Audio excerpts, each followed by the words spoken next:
Senior, 99% ibibigay sa Pilipino, at 90% sa Pilipino at 10% sa pamilya niya. Hindi yun nagagawa. Hindi rin nagagawa ang pagbayad, 'di ba? So ako, simula nung may hatol na yan, may hatol ng Supreme Court, final and executory, hindi ko maintindihan bakit pag sa kalaban, gano'n na lang silang kadiin, pag sa kanila, pikit mata at okay lang yan. Kaya nga kailangan matuto na tayo sa paghalal ng ating pinuno. Yun nga yung sinasabi ko, sa supply side, maiiba ngayon ang naratibo ng taong hinahalal. Mas gusto nyo ba si Barsaga, si Leviste, mga batang lumalaban, hindi natatakot tumindig at magtanong? Vis-a-vis dun sa demand side, ano ba yung demand ng taong bayan? Anong klaseng leader ang ating dapat mahalal? So, itong mga nangyayari ito, talaga may epekto sa 2028. Yun nga lang, si Congressman Libiste, talagang naglalabas ng mga dokumento. May resibo. Oo, may resibo at kailangan lang talagang pag-aralan ng maigi yung mga yon para matunto natin sino ba talaga ang kumita at sino ang hindi. Imagine mo 314 legislators sa House of Representatives. Ang tanong ko, sino dun malinis? Sa Senado, 24. Sino dun malinis? So kung gagawin natin barometro sa paghalal, sabi ko nga dun sa isang training, nag-launch show ako na tinatawag na revised campaign architecture. At tinamon ko sila, lahat kayo corrupt. 10 yung audience ko na galing sa local government. Lahat sila nakasumangot.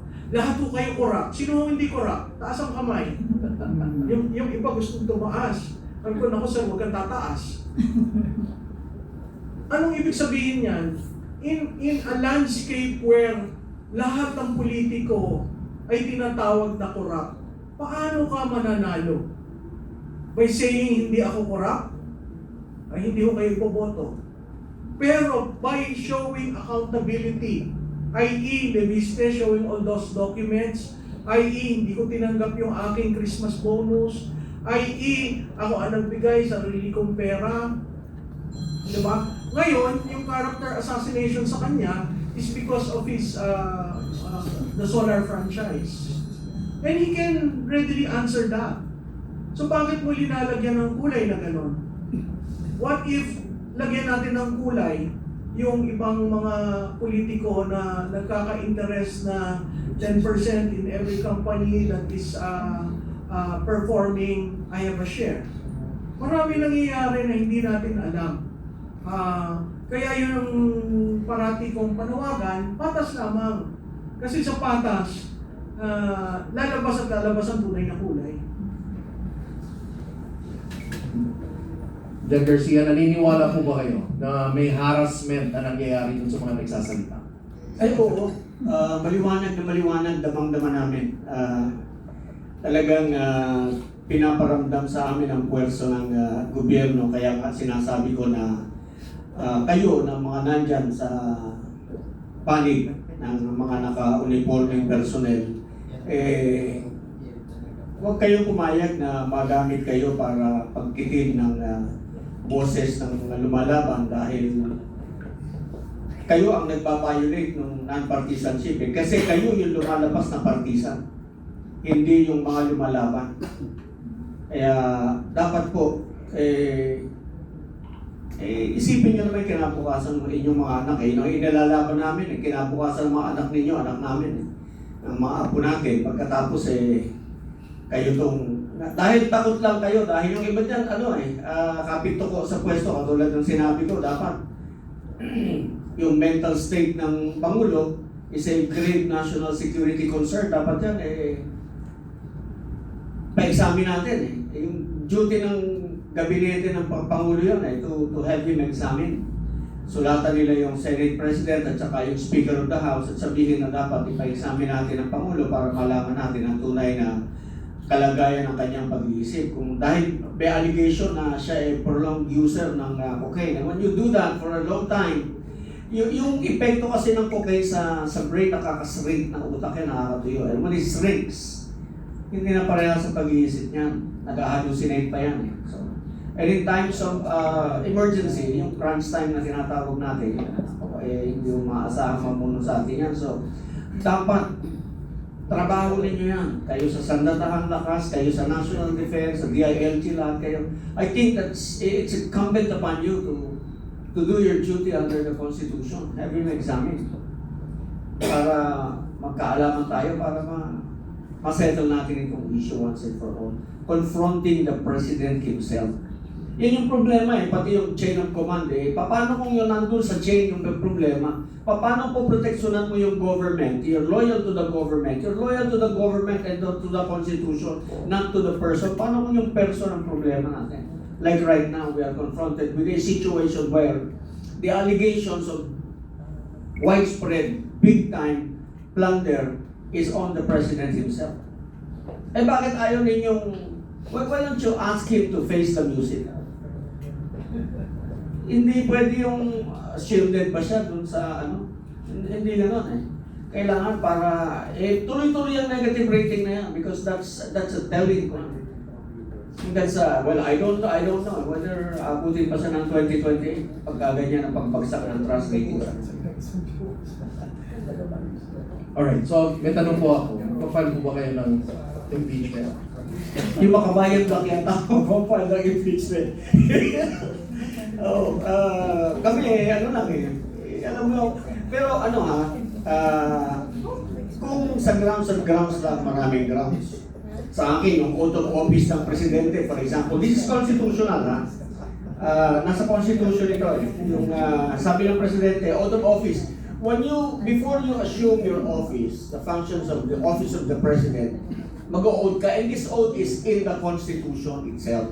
Kaya sabi niya, I do solemnly swear that I will faithfully and conscientiously fulfill my duties as President of the Philippines, preserve and defend the Constitution, execute its laws, do justice to every man, and consecrate myself to the service of the nation. So help me God. Yung do justice to every man, it means due process. May due process lahat ng tao. Nung nagpalipad siya ng dating Pangulo, walang due process That was not justice. So that's a violation, a culpable violation of the Constitution. Yan. Para sa Makabayan Black, baka sakali pick upin ninyo, that's culpable violation of the Constitution. Yan.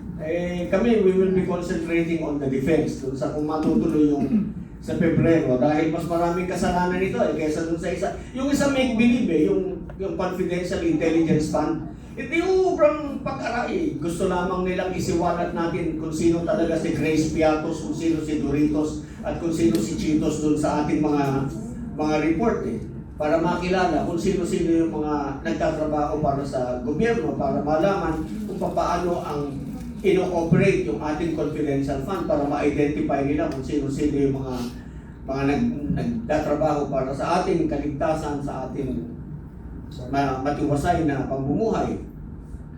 Yung confidential fund ng Vice President, maliit lang po yun compared sa confidential fund ng Office of the President. Si Presidente Digo, nung matapos yung termino niya, nag-iwan ng 2 billion mahigit na confidential and intelligence fund. Mga bayan, baka gusto nyong i-check, saan napunta yun? No, really, I mean like, nawala yun Yun yung alam ko kasi, di ba? So, tignan natin. Gusto ninyong inspekin yung confidential intelligence fund ng Vice President. Di yung munang sa'yo, tignan din natin. Tsaka ito pa, yung pagpondo mo ng confidential intelligence fund sa Office of the Secretary of Education, that too is unconstitutional. That too is culpable violation of the Constitution. Ayan, kabayan. Balita namin, magpapile kayo, di pile nyo na. Masaya. Nasa'yo ba yun? Okay, so, ano lang, may dadaglag lang ako dyan. Kasi balikan ko ulit doon sa desisyon ng tao, no, based on the survey. Sinasabi ng mga tao, karamihan, involved ang presidente, nag-benefit ang presidente. In other words, parang alam ng mga tao kung sino ang mastermind, sino ang nag-approve, tama? And also, ang rating ng presidente natin sa disapproval, nasa 55 na. Yung distrust, nasa 62.